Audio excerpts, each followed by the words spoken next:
Hi, our Hello. fellow sleep-deprived fans. How are you?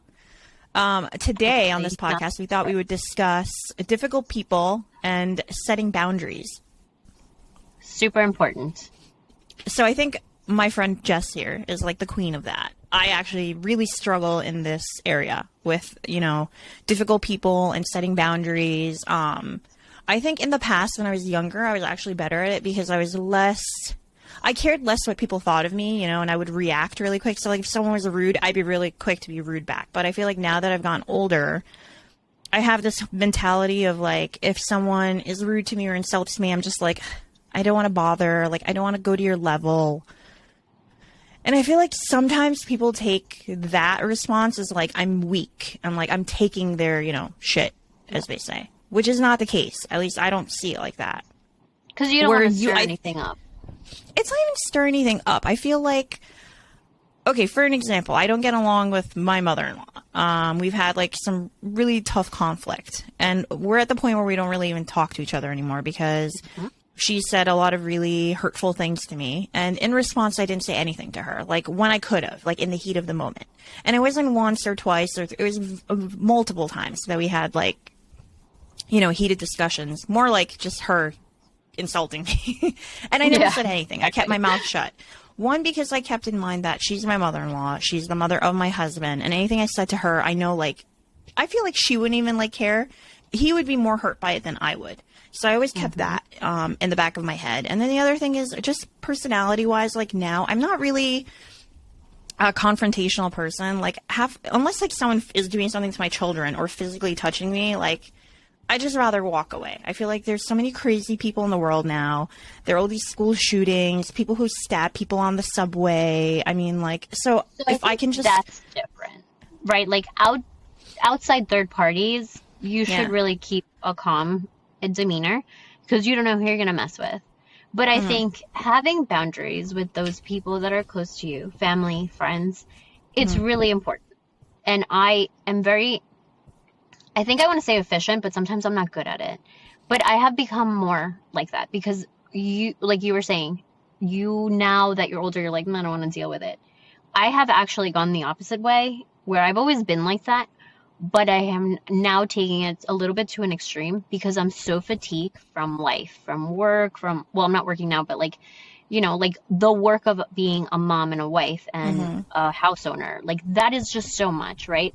And it's just so much fatigue that I don't want to deal with anyone's bullshit. So I'm going to put boundaries and I'm going to do them right now at the moment, and so I think that that's super important. Like when I was having my first child, I knew the way that family would behave at Christmas time, at birthdays, with gift giving.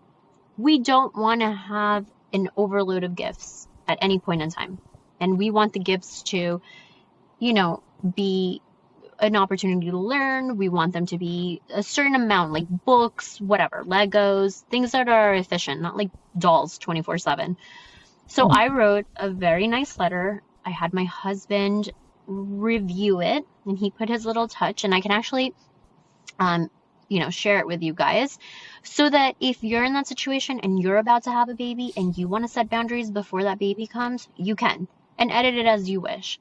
But it really nicely stated how we would really appreciate them, that we are now parents first, and they need to listen to us, and that we will provide a list, and that we only want 2 gifts per family. That went out the door. But whatever, at least they buy the gifts that I put in the kids' registry. And that's just one example. And if they do want to give the kids something that is outside of the registry, that's fine too. But they need to come and ask me, right? Because there have been instances where they buy me something and it's the same thing and I already have it. Now I have to go and return. Who wants to return things? Nobody. Although I am the queen of returns. So am I. However, I love like having to return something gets me out of the house. Exactly. You're like, bye. Even if I have to go to the UPS store to, return an Amazon package, which is daily for me. But, and also doing that with your friends and people that you know, right? Like I told you guys Mm-hmm. once about my friend that I met here at the park, and we were really, really, Mm-hmm. really close. And she wanted to, take my contractor and whatever. And I actually texted her quite recently, before the New Year's, and I said, hey, like, I'm really sorry the way our friendship ended. Um, Sad, but I will appreciate the time that we had together. And I have seen her at dropping off our kids at And like she activities didn't here. answer you? She did very nicely. And she was like, oh, I don't think our friendship has ended. I'm always a text or a call away. But actions speak louder than words, Like Mm-hmm. if you want to Yeah, see of course. somebody and you want to hang out with someone, and I've already given you 30 options, then it's on you. I mean, So we I don't have even said live in the that, same state, and we communicate and like we talk almost on a every day. daily basis.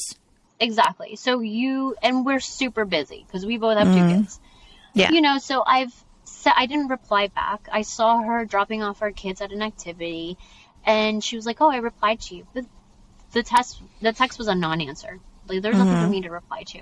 So I set that boundary. This is our friendship has ended. I can't go back.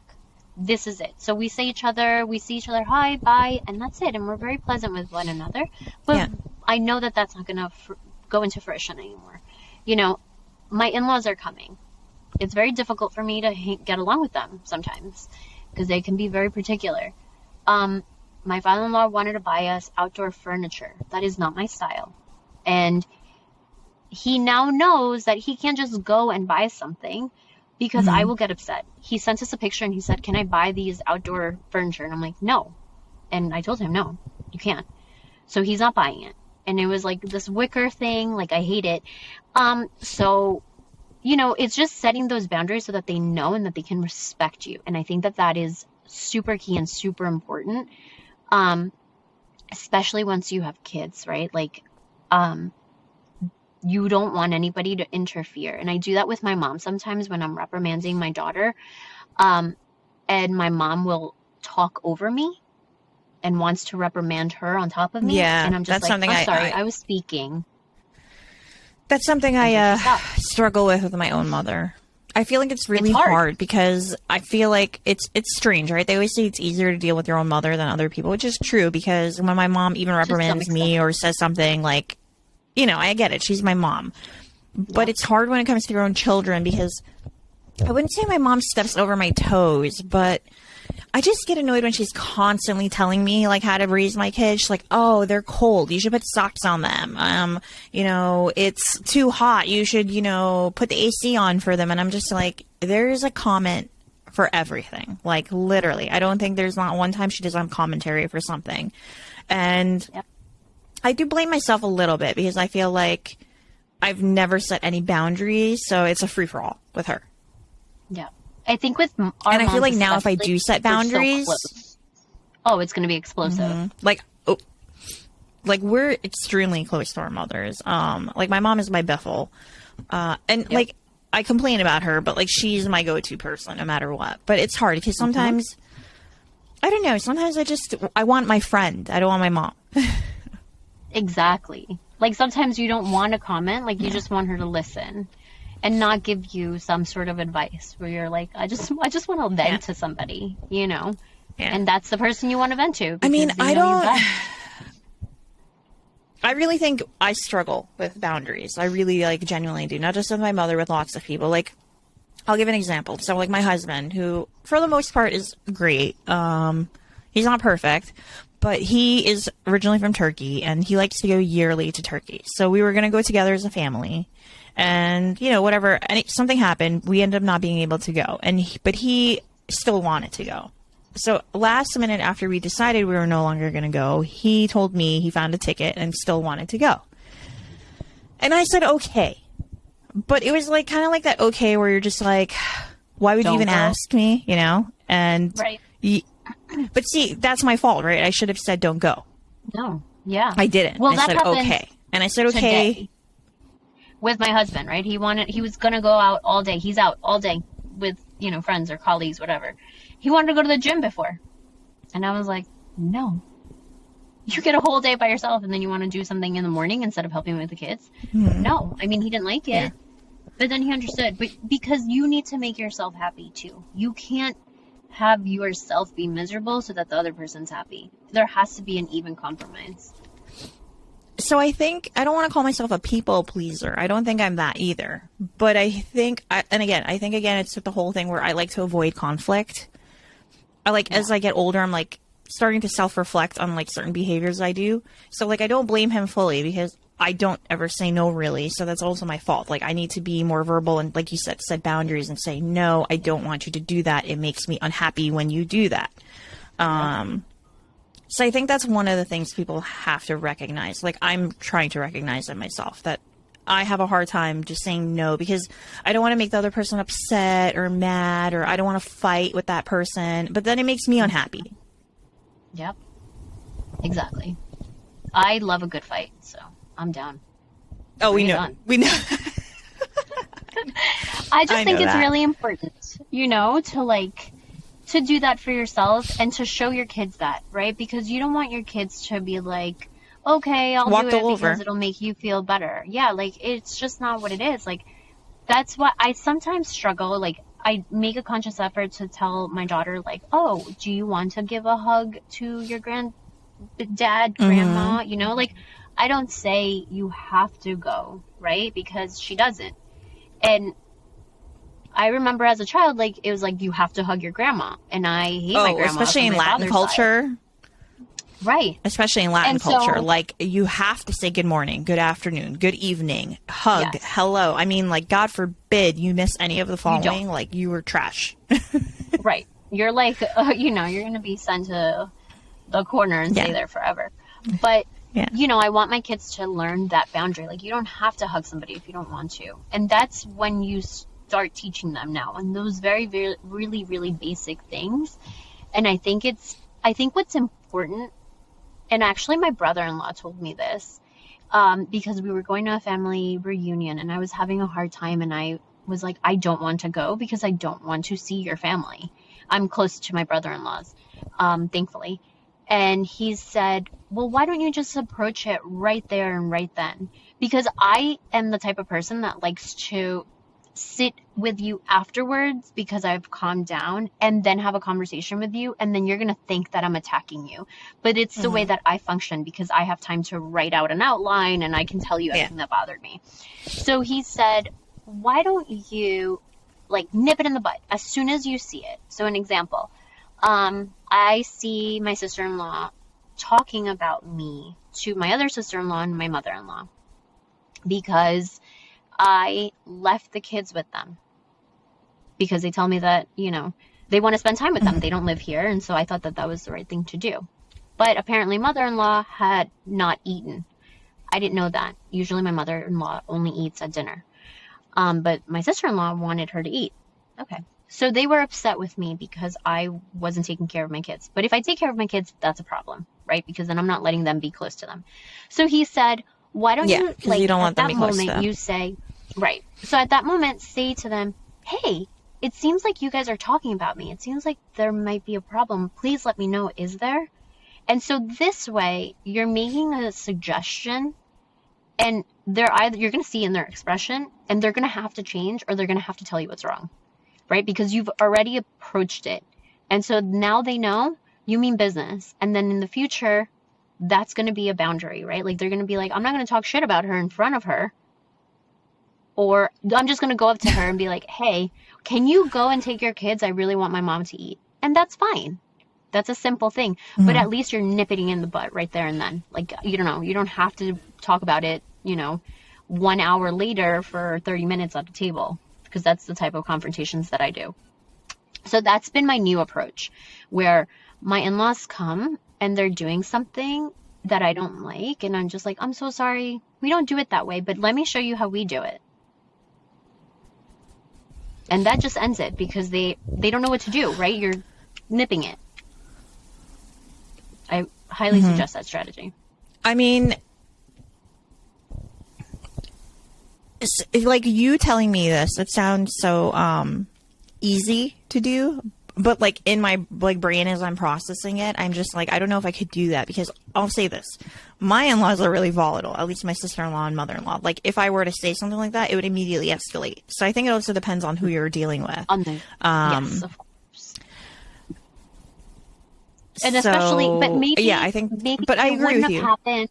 You guys are so far into your dysfunctional relationship that maybe if you were like that from the beginning, it wouldn't have gotten to this point. Maybe that's true. Maybe I'm Yeah. at fault for it because I never set a boundary from the very beginning. I was I was trying to like have a really great relationship with my mother-in-law. So like I ate a lot of her shit, as they say, like, anything she did, I was okay. Like any really rude commentary or comments, I just like let it go, let it go, let it go. And I was like, oh, she has her own problems, her own issues. She's upset at other things. Don't take it personally. But like you said, it gets to a point where you're just like, I've had enough. Exactly. Yep. And I think that I've always had that personality where I've always confronted something, and I've let things slide by, obviously. Everything can't be a fight, or else I would be fighting all the time. But the big things I fight on. The big things I always set my foot down, because it has to, I mean, again, this is a really hard topic for me because I'm really not good with boundaries, and even in my friendships. Like for example, I had a friendship who you don't know about. She was a very good friend, and I would say she was loony. Like we would be ready to go out, and I mean, she'd be doing lots of substances before we went out, while we were out, and she'd wake up like hungover or whatever over whatever she was doing, and take some more substances to perk herself up for work. And it was like a cycle. It'd be like, oh, let's go out Thursday night and Friday night and Saturday night and Sunday night. And I felt like she made it like if I couldn't keep up with her and go out and do this, then I was a horrible friend. And so I would say for like a year of my life with her, like I was out partying like all the time. Which I mean, I had a lot of fun, but when I reflect, I'm like, it was just way too much. Mm-hmm. Oh, you're back. Like shit you have. And I feel like if I had created a boundary in our friendship and been like, hey, I can hang out with you like Thursday nights once a month and go out like this, or just make it that I would say no to her when she asked me, then she wouldn't have had set this like bar in our friendship that like if I didn't do this, I'm a bad friend. Right. Exactly. And unfortunately, like at some point the friendship had to end. It wasn't sustainable. Yeah. And sometimes that's just what you have to do. You have to cut people off if they don't respect it, or if you feel like you can't set a boundary, then you have to do what's best for your mental health, and what's best for you, period. But I think taking that approach of just being honest from the start and setting boundaries from the start is really, really, really important. Really important. I think setting the boundaries is the hard part. And I think like a lot of us, like myself, we justify other people's behaviors. And so we constantly let boundaries be broken, and we're like, oh, they're just having a bad day, or they're having a bad month, or they just broke up with their boyfriend, or their husband just left them, or, they just got fired from work. So we like justify their bad behavior. Yeah. Or like, their boundary crossing. It's never easy. And I don't think it's ever easy for somebody that is okay setting boundaries, because it's not. Because you get that like tie in your stomach because you're like, oh my God, I'm going to do something that's going to upset somebody.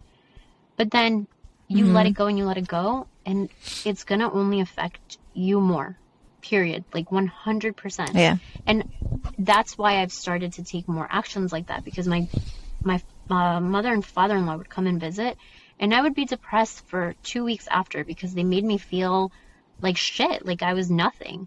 And maybe they don't even know that. So that's why I've taken a point where it's like, now I'm just going to say it at the moment, because I can't be depressed for 2 weeks after. Like I have a life to run and function for. And you don't want to do that. You just want to set boundaries and be honest. And I think that that's the problem. Just communicating. That's it. Like that's what a boundary is. Just communicating. Yeah. Hey, I really didn't like that. I don't appreciate what you said. And yeah, then and I think like you've pointed out, it's also the way you communicate it, like I think you have to like step back and not be hostile about it. Yes. I feel like sometimes the way you approach it is also important, like if you come toward it hostile, like you can only expect maybe hostility as well in reaction to it. So I think people have to be calm and collected and, approach it with a calm mind, but set up the boundary, like you said, nip it in the butt in the moment, or at least like, I think very close to the moment, like I'm like you, I need to sit down and kind of like digest it mentally before I can say something. Yes. And if you can't nip it in the moment and you can't verbalize it, send a letter, send a text, right? Sometimes it's easier to say what you're feeling like that. And they may not like it, and that's okay. You need to be okay with that. They may not like that, but it will sink in and they will adjust to it, and that's going to be their new reality. Like, it is what it is. I mean, I agree with you on that, because I feel like, yeah. And you know what? I agree with you, because I mean, I look at even our friendship, right? Like, I'm not going to lie. Like, our friendship is not perfect. We don't like, I don't love everything you do and say. And I'm sure, like, not everything I do and say, you're like, like stars are, exploding in your surrounding.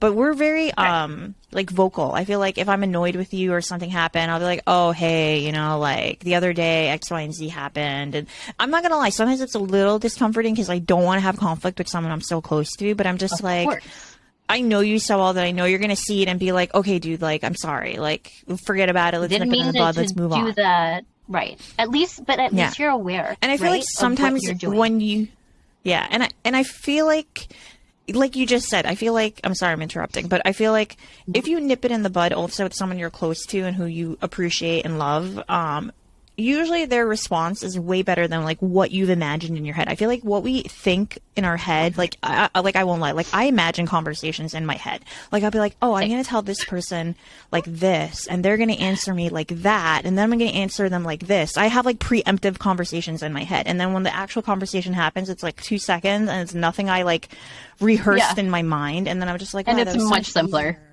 than like what I was worrying about. So I feel like don't let your head get too much in the way of it. Nip into the bud, be polite, approach it with calmness and collectiveness, and I think you'll get a much better response than what you were anticipating. 100%. But set boundaries from the start. Don't get to a position when you're so uncomfortable or things have better mental health. 100%. And I'm going to share that letter that I wrote for my daughter and I shared with our family. And it was beautifully written. We're going to attach it below in the comments section. Yes. And use it. Yeah, you can like copy and paste it, fill in your own name and information. Yeah. Yes, 1000%. But I promise. I mean, let me know what you think. I think it's nicely worded. But, Yeah. I definitely we're going to attach it below. I'm not going to lie. I'm really curious about it because I saw it originally when it was first created and was going to be sent out. But I really think it's helpful. And again, like you don't even need to, like you can use it as a template even for like a discussion. You don't have to actually email people or text them. It could just be a template of like what you maybe want to discuss with that person on the phone or in person about boundary setting, and I feel like you don't even have to use the word boundary with people when you talk about them. You could just say, I feel, or this would make me happy. Talk with keyword, this would make me happy. Yeah. Yeah. Exactly. Never attacking, not you. That's what they say. No. Okay. Exactly. It's always I, don't use you. But let us know down below in the comments if this show helped you guys in any way, if it left you with some food for thought, and what topics you look forward to. Perfect. Bye, guys. Bye, guys. Get some sleep.